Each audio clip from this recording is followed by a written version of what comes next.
Hey guys, Tom here again from syntheca.com. Welcome back to another sound design tutorial. I'm really excited to finally bring you a video on vocal chops. I've been having a lot of fun with them recently. I'm going to quickly show you the vocal before and then after when I've actually chopped it up.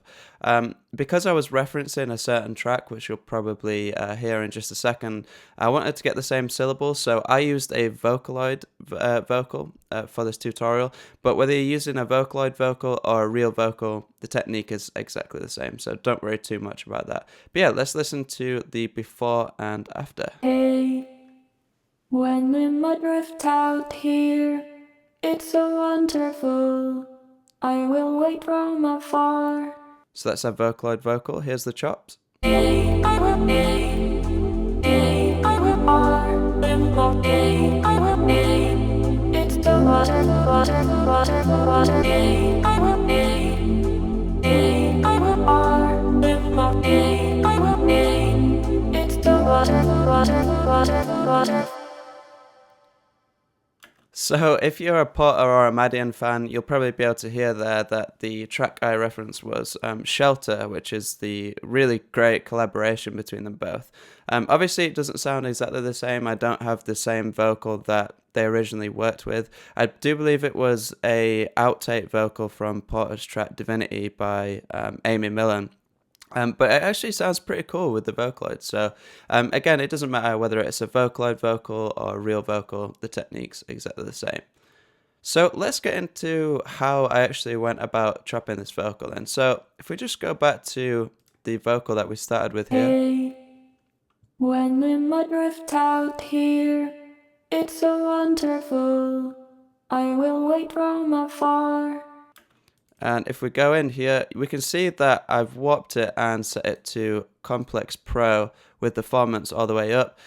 This is pretty important so that if you do need to repitch the vocal that you're working with, if you set it to Warp and then Complex Pro with the formants all the way up, Ableton will basically try to keep the character of the vocal when you repitch it, so it doesn't end up sounding like those really annoying like chipmunky vocals when you repitch them. If you're kind of wondering where to get vocals to work with, first of all, I would recommend reaching out to actual vocalists. A lot of vocalists will be willing to do like a day's work or whatever for you if you're willing to pay them, and you can also like maybe already write the melodies and send them over for them to work from or whatever, or if you got any lyrics in mind. Failing that, I'd recommend like really good quality paid packs, but I'm also going to link down below to some free vocal packs that you can get as well, which are actually pretty decent quality. But really, the higher quality vocal you start with, the more you're going to save yourself a headache later on. So once you've got whichever vocal you kind of want to work with and you've kind of pitched it to be in key with your track, what I would then recommend doing is getting another channel open in Ableton and loading a simpler and putting it into slice mode.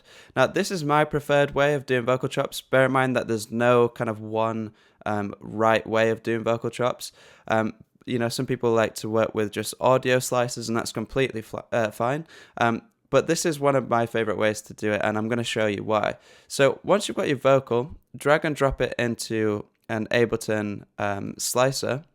And then what this will allow you to do is slice the individual parts of the vocal that you really like. So I would recommend kind of slicing up vowels, so like R's and O's, and those are usually really, really good pieces of vocal to work with, but also just interesting sounds. So you can see I've got this already sliced up now, and if I hit the pads on my machine next to me, if we just solo this channel. Hey, I will wonderful here when. And what we can do is actually move these markers around so we can get the chops that we want. So if we just start with this first vocal here.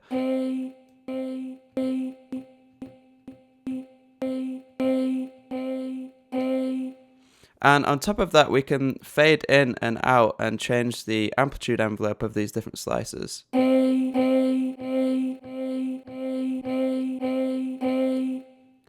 And we can also transpose them so we can get the pitches that we want. Hey, hey, hey, hey. Really cool. And then once you've kind of got the slices you want, bear in mind that it will automatically try to do this. I would recommend just manually moving these around to get the actual slices you want. It's a little bit fiddly, but it's worth it, you know, if you want kind of good quality vocal chops.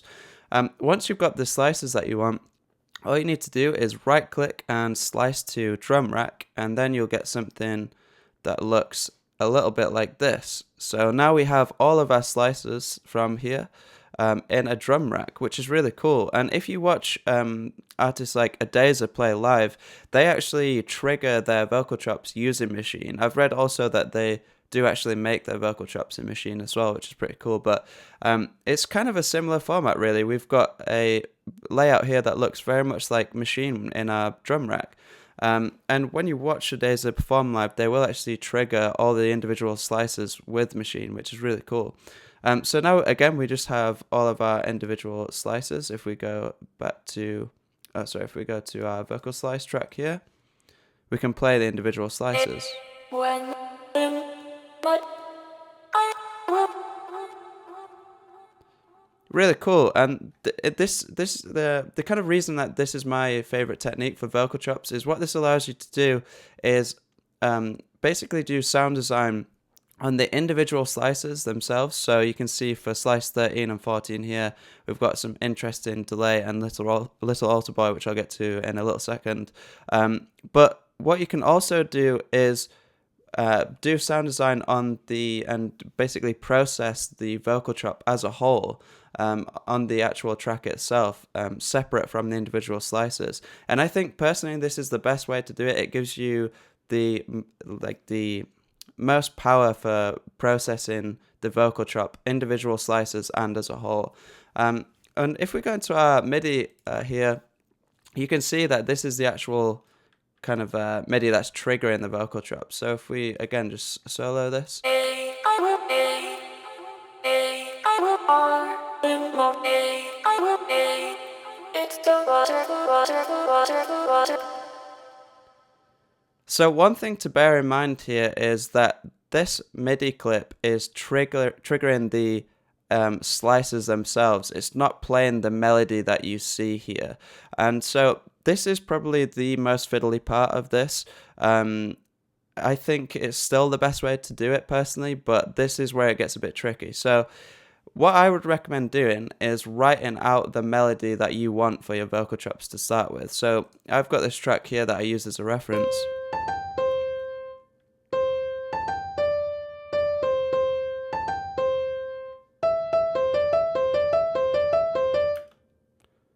And then once you've got the melody that you want, what I'd recommend doing then is going into the MIDI clip and selecting which slices you want to play for which note, and then from there repitching the individual slices so that they end up being the notes that you want.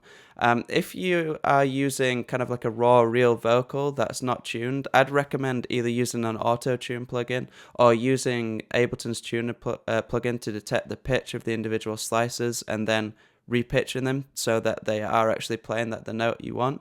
But that's basically the way to do it. You know, make sure that the actual slices that you want are being triggered at what time using the MIDI, and then repitch them within the drum rack themselves. So slice 1 here, if we go to controls, you can see it's got a transpose option there to change the individual pitches. Again, slice 13 here, we're using the one-shot thing, but again, it's just the same, transposed up 9 semitones. So that's the way to kind of end up with the melody that you want. Now let's look at the way I process these vocal chops. So, like I said, you can process the individual slices themselves or the vocal chops as a whole. This slice 1 is kind of like the root note of the melody, and it's the bit that I wanted to stand out the most, so I added just a little bit of saturation from Decapitator. And then on slice 13 and 14, I added this really, really cool, useful plugin called Little Alter Boy. And what this will allow you to do is change the formant of the vocal chops without changing the pitch. So I'll just show you what I mean. So if I trigger slice 13 here,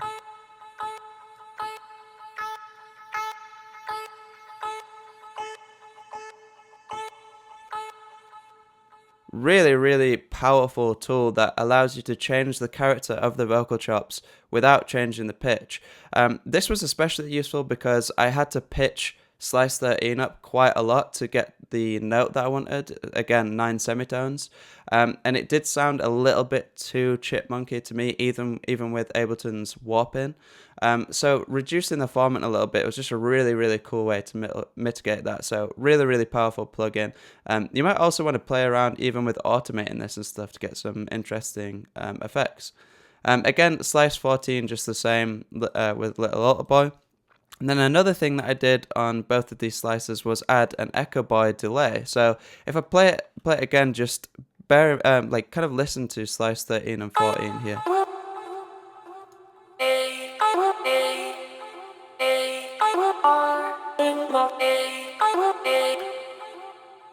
So you can hear that really, really cool delay, and that is one of the key ways I think to making interesting vocal chops is not only to use multiple syllables from the same vocal, so you're not just taking one syllable and playing it across a keyboard, which can sometimes sound good, but this sounds better in my opinion. But you're also kind of doing different sound design on the different chops themselves, and it really adds a lot of character to the vocal chop in a really kind of unique way. So we've got Echo Boy. And then I think I just added a little bit of saturation as well to this slice. So moving on to how I process these vocal chops as a whole then, let's just switch off all the effects to begin with. So let's just switch all these off and then listen to the raw vocal chop. It's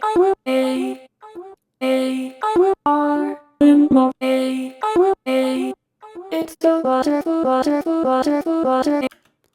So it still sounds alright, but once you kind of end up processing this as a whole, you can end up with a lot better results. So the first plugin I used was a really, really cool plugin called RC20.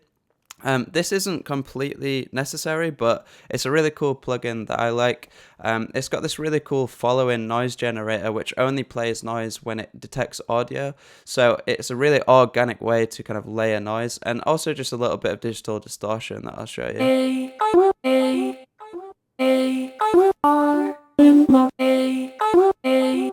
It's the water.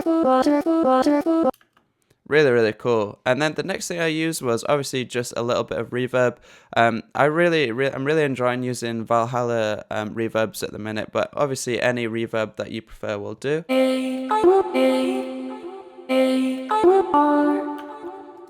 Really cool. Next, just a little bit of subtle EQ to remove some of the lows. This kind of goes a long way to remove a lot of the muddiness of the vocal chop and makes it sound a little bit more like floaty.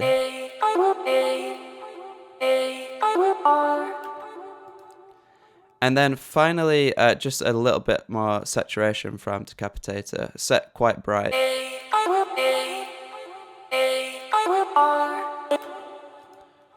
Really, really cool. I think I did play around with some serum effects. I don't think there's actually anything loaded on here, but you might want to play around with, say, like the hyperdimension effects.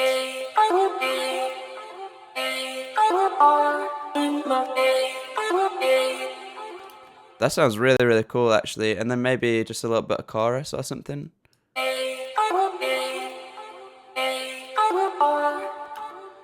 Really, really cool. So obviously the best thing to do is just experiment with different effects. You know, I think some things are pretty useful, like the EQ and reverb. But then I think, you know, just play around with different stuff and whichever plugins you have, you know, there's no right way to go about doing this really. But yeah, then this is just our final result.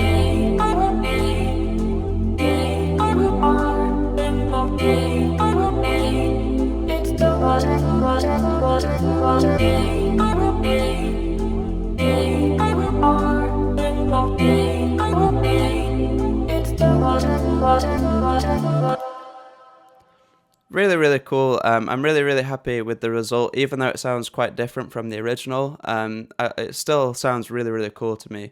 So again, if you want to play around with this, I'm going to link to some free vocal packs down below you can go check out. Again, I would recommend reaching out to actual vocalists if you have the time and money to do so, or even do vocals yourself. You know, I wouldn't be too scared. If you're going to be chopping them up anyway, it doesn't really matter too much.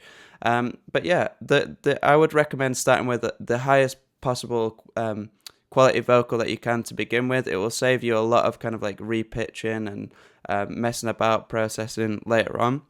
But yeah, definitely play around with this technique. I had a lot of fun doing it. Let me know down below if you've got any questions, or if you've got any tips for your own vocal chops that you've been doing. I'd love to hear from you guys. But yeah, thanks a lot for watching, guys. If you haven't gone and followed me on Twitter and Instagram, definitely go ahead and do so. If you haven't subscribed, definitely do so as well, and make sure to click the notification bell to stay up to date and be notified when I upload new videos. But yeah, other than that, guys, thanks a lot for watching. I really do appreciate it, and I'll see you in the next video.